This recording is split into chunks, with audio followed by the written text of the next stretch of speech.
My name is Anrita, like you've heard from Jessica. I work with the Rallying Cry as the Director of SME Support.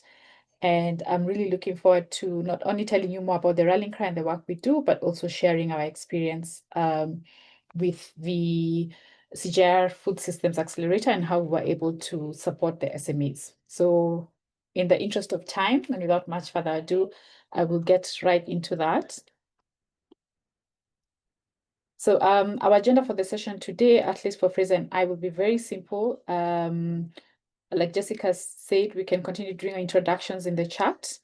And actually, before I continue a bit further, I'd like to invite Frazer to say a little bit about himself so that we don't have to wait for later. And then I will get into the core of the matter. Frazer, go ahead. Well, thank you so much, and quite a pleasure to be part of this conversation today. A very interesting topic, really, that is at the heart of Forest Africa Zambia Limited. I am Frazer Handondo. I'm the managing director of Forest Africa, and it's a company that is primarily into commercialization of the wild fruit value chain in Zambia. It's a neglected value chain, and really, what we do, our model is very basic.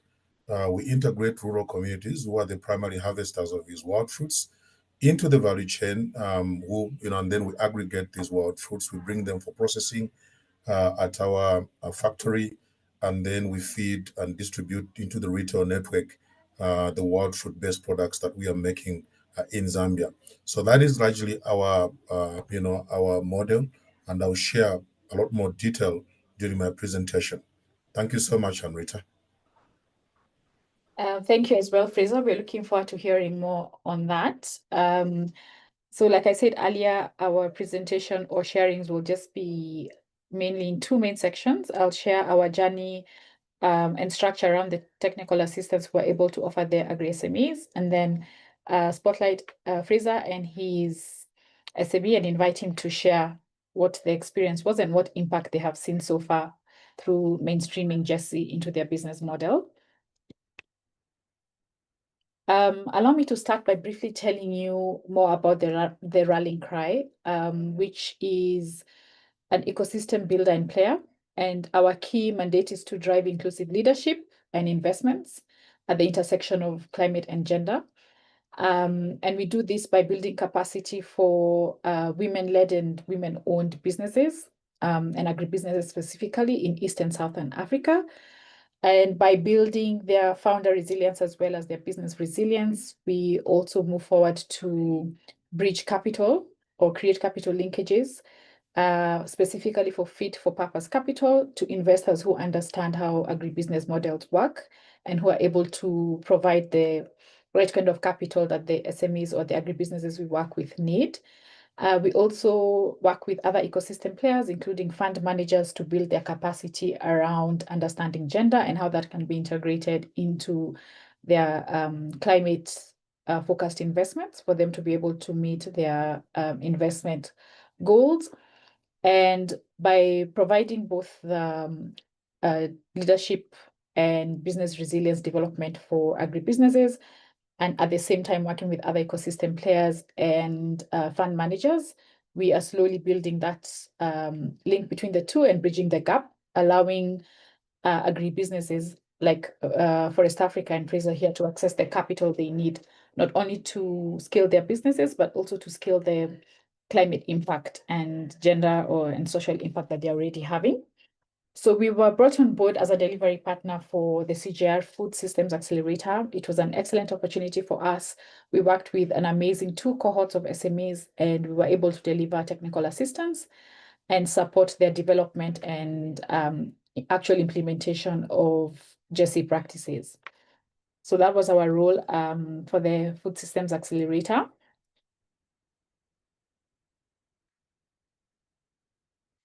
And in terms of our approach, and I think Jessica mentioned this as she was doing her introduction, we wanted to demonstrate to the SMEs that gender is not a women issue, GESI is not a youth issue, but rather a business issue. And what that means is that there's clear research to show a critical link between GESI or integrating GESI practices and successful agribusinesses. And we were able to demonstrate this to the SMEs we're working with using case studies and their own businesses as well, where we showed the potential to tap into unlocked potential by working with more women and youth. We also looked at enhancing markets. I'll refer to one of the frameworks we used later, which also shows that by developing products that actually target women, youth, and other marginalized products, or rather marginalized groups, then the agribusinesses are able to tap into new markets and grow their revenues. We also looked at how GESI can strengthen their resilience in terms of bringing diverse teams who are able to bring varied perspectives and adaptive strategies, even in terms of climate. So we're also able to demonstrate that clear link between SMEs being responsive to the climate crisis and being more adaptable with especially gender. And finally, because all the agri-SMEs we're working with or agribusinesses are keen on scaling and accessing investment, we're also able to demonstrate that there's a crop of quite a number of investors who are very interested in that linkage or intersection between gender and climate and solving the climate crisis. And by integrating GESI strategies that they can demonstrate and speak through, then they're able to meet investor expectations and attract capital to help them grow their businesses. This was very critical because we had buy-in from the SMEs and the agribusinesses from the very beginning. And a lot of them actually admitted to the fact that gender has been sold to them previously, or they have understood it as simply an add-on or something that's just good to have. But after taking them through this support, they were able to understand that it actually plays a critical role, not only for their growth, but for the future resilience of their businesses as well.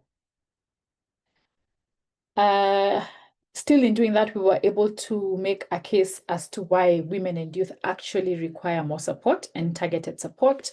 We actually referred to some of the research done by the CG, which we will reference later, but we're able to demonstrate that women and youth continue to face socio-cultural barriers and gender stereotypes, despite them playing a critical role in agribusiness value chains. And this limits their ability to participate fully.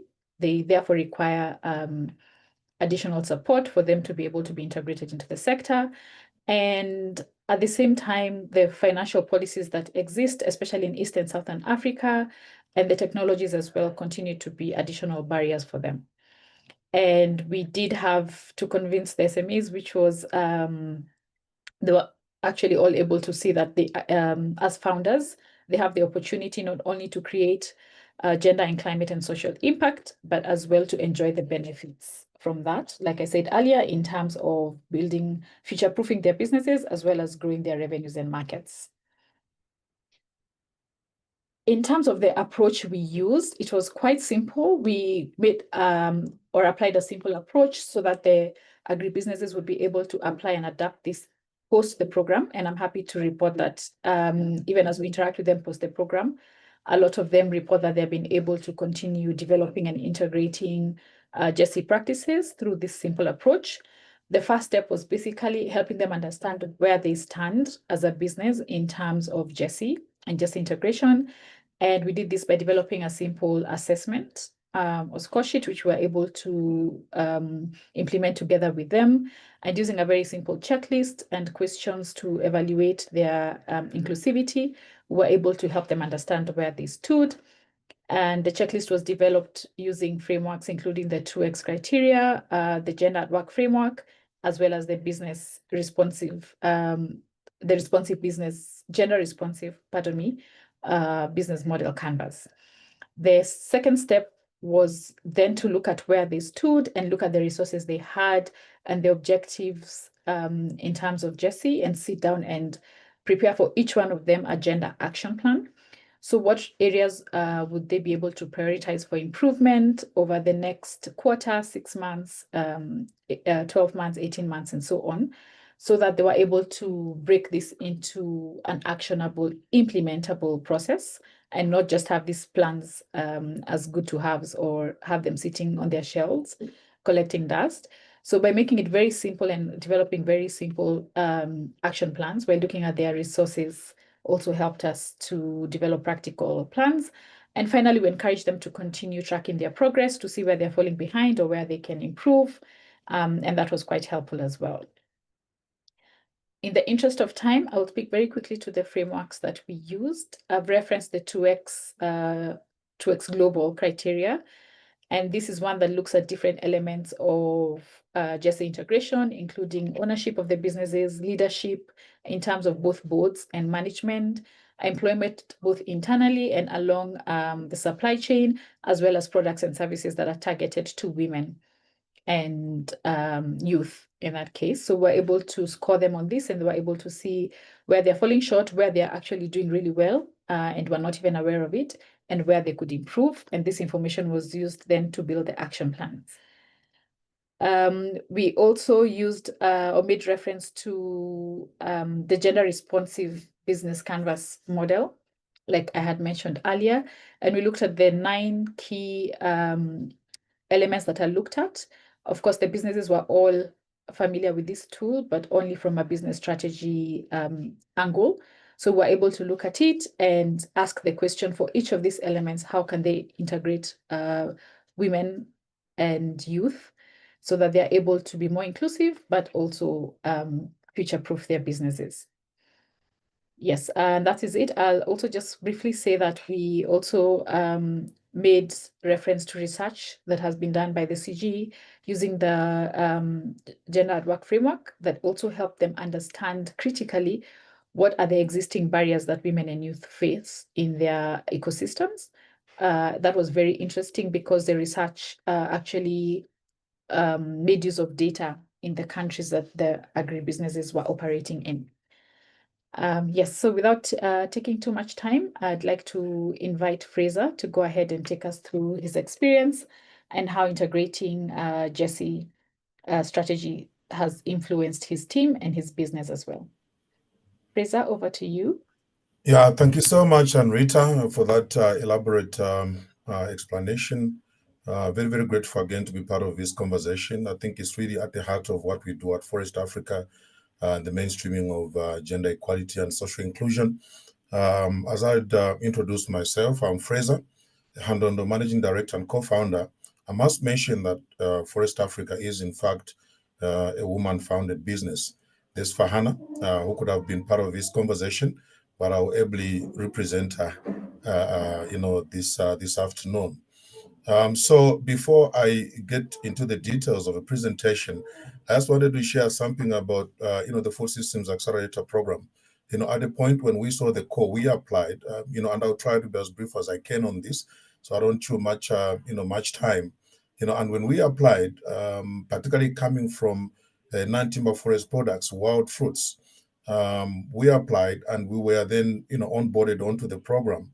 So when we met the team in Kigali for the first time face to face, one of the team members came to me and said, "You are Frazer?" I said, "Yes, I am Frazer, the wild fruit guy, right?" I said, "Yes." I said, "You know what? When you applied, we didn't actually know where to place you. It wasn't maize we are talking about. It wasn't livestock. It wasn't cotton or any grown crop, but wild fruits. That was very unique business." And so they didn't know what box to place Forest Africa. But then I think they took a bet on us and, did onboard us, on the basis of very critical evaluation. I think theirs was, are we talking about food systems? The answer was yes. Are we talking about rural development, rural livelihoods? The answer was yes. Are we talking about nutrition? And I think when they tick those boxes, they said, "You know what? As old as this value chain is, let us try and co-opt it." And that bet paid off because we ended up becoming the inaugural winners, of this prize, for the first cohort. This goes to show that some of these neglected foods are very crucial, particularly when you build them from the ground up. A situation where you are integrating rural communities, aggregating these wild fruits, processing them, and feeding the retail space. So you might want to know, what is Forest Africa all about? You'll be helping me on that. And Rita, we can move to the next slide.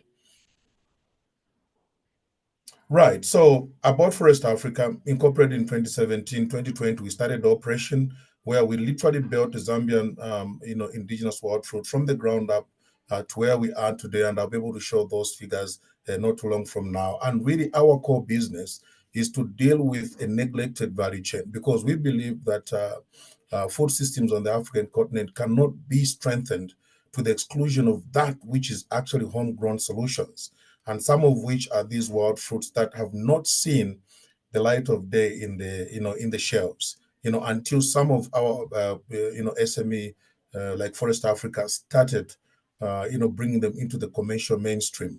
And we are operating a zero waste philosophy, at Forest Africa. Is a very exciting secular kind of economy. Excuse me. If you come at Forest Africa, we are processing different kind of products from just one fruit, showing the commercial viability, of these neglected value chains.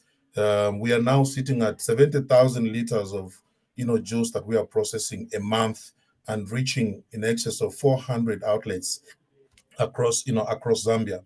Let's move to the next slide. And one would want to understand why this value chain. We all know that there's extreme poverty in our rural, communities. There's limited commerce going on there other than rain-fed peasant farming, which then constrains economic opportunities for rural communities, particularly women and youth, who face the greatest barrier, to the participation in the economy. And you would agree with me that other than rain-fed peasant farming, most of the period, our rural communities have nothing to do beyond the rain season. And I was trying to discuss this conversation with some of the people in a rural community where I come from. You find from November to about March, they are growing something, and that is entirely dependent on the availability of rain. Beyond that, from about April to October, a solid almost 7 months of doing nothing. That is what exacerbates poverty in these rural communities. And yet we've got underutilized wild fruits right at the back of their homes. They've got these baobab trees laden with fruits, and really it's not monetized, it's not commercialized. Environmental degradation then comes in because people want to survive, and so therefore they go in survival mode and begin to decimate our biodiversity around them. And if you go into the retail space, only exotic fruits are really taking up the space. And really, there's nothing wrong with that. We have acquired a taste for all these fancy nice juices. Malawi, we're talking about orange juices. We're talking about, apple juice. We have acquired a taste for those juices or products, and there's nothing wrong with it. But if you come, for example, in the country where I come from, in Zambia, you discover that really nobody grows apples there. Most of the apples are imported from different country. Oranges are imported. We're just packaging these beverages in Zambia. That is clear exclusion of women, and youth. They are excluded, particularly those that are within the boundaries of Zambia, from that beverage, value chain. Let's move to the next slide. And so our system is a nature-based solution. What we are saying is that we look around in areas where these wild fruits are endemic in tons. Actually, people didn't pay attention to this, but we actually have these wild fruits in tons, of it, particularly when they are harvested.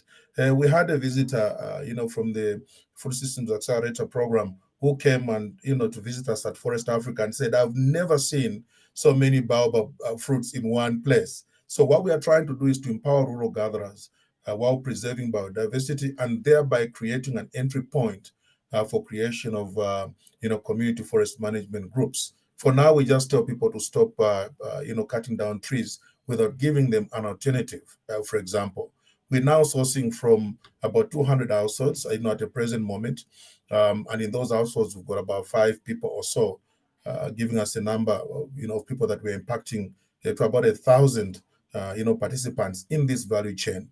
And of course, in terms of market access, we've literally created, because we know for certain that rural communities have got no capacity to trigger demand for some of it. So we need people like Forest Africa, companies like Forest Africa, to trigger the demand, the offtake of these wild fruits, for instance. And now here's the exciting part. We can move to the next slide.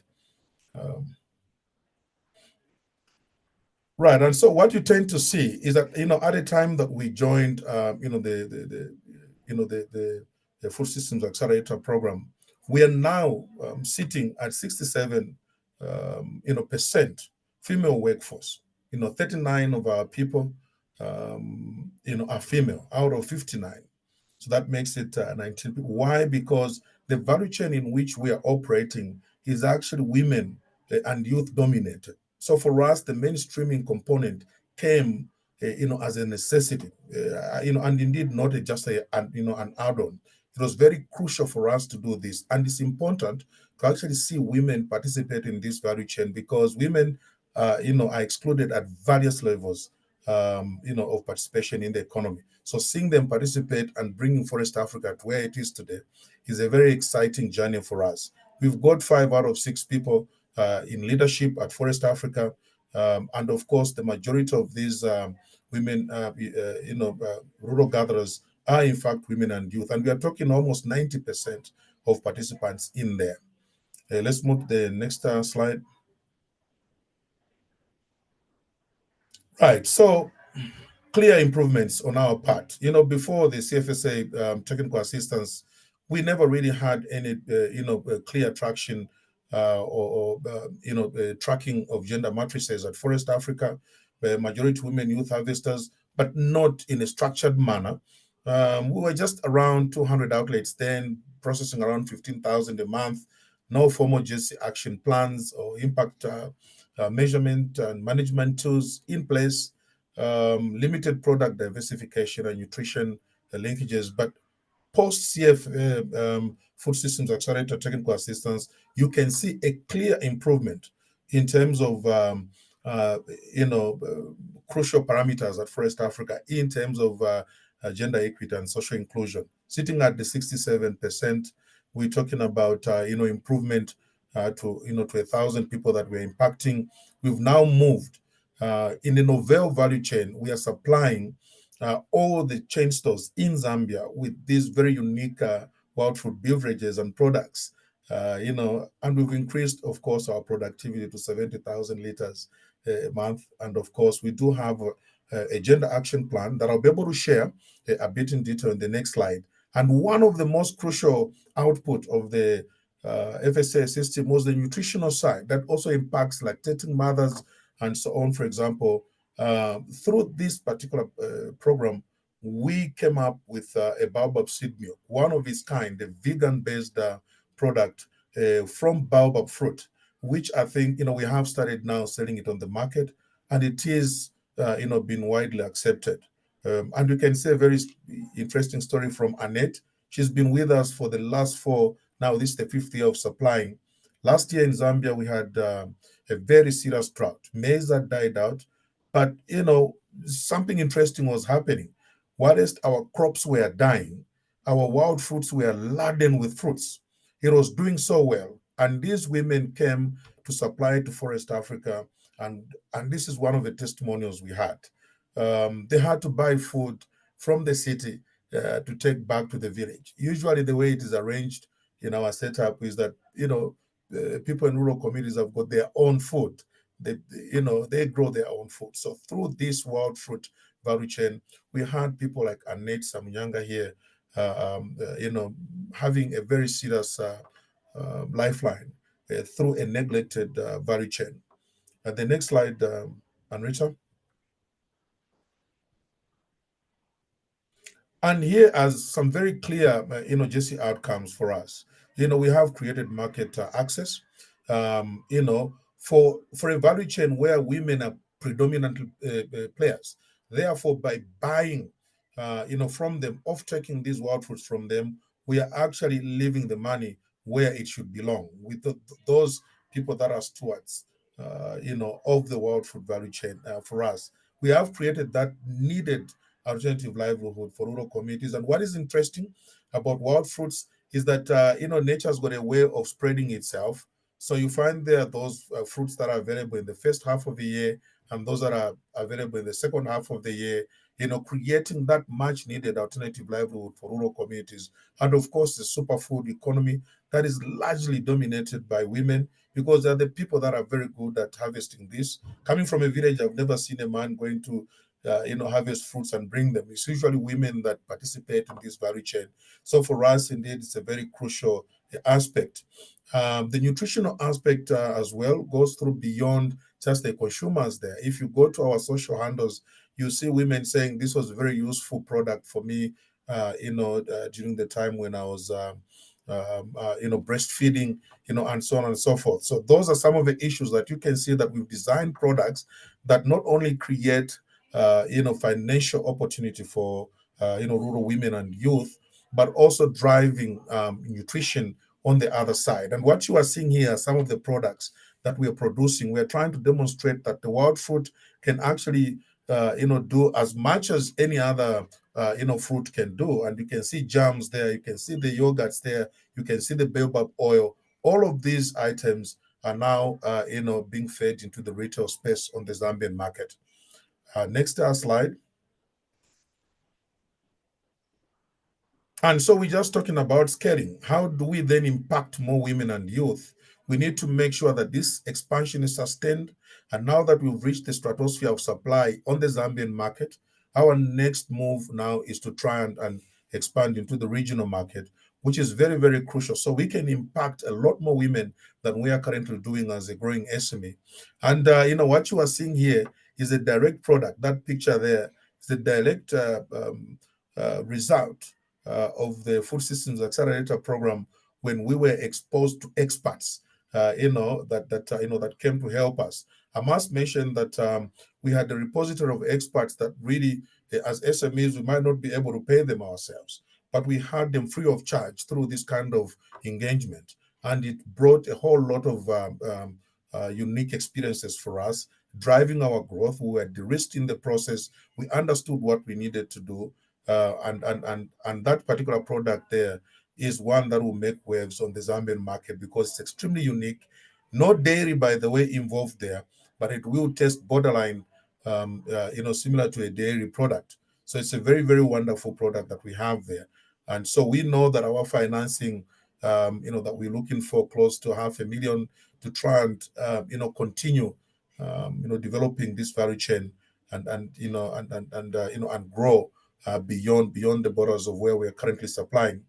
And what we did as well to try and enhance women participation is to try and secure contracts. And we've done a couple of them. We are sitting with 4 contracts where we've now structured some value chains, around rural harvesters and cooperatives that we have in the southern part of Zambia, and of course the eastern part, particularly Ruangwa, in Zambia, so that we can now have a bit more structured approach to how we are dealing with women. Next slide.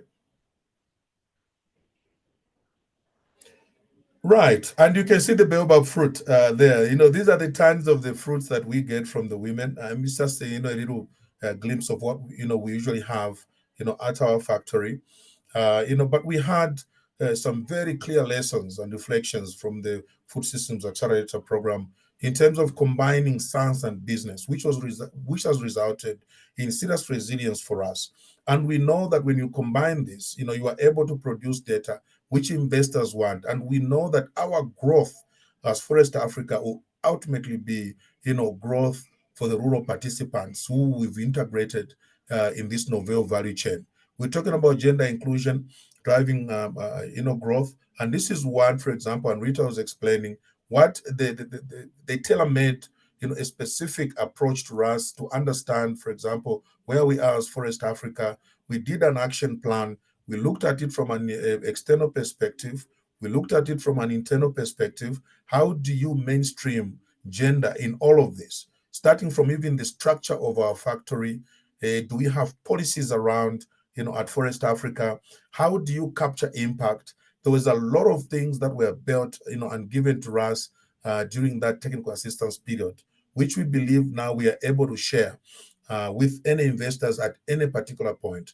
I mean, of course, we still have a lot more work to do as, Forest Africa to ensure that, we reach, a desired position, in this.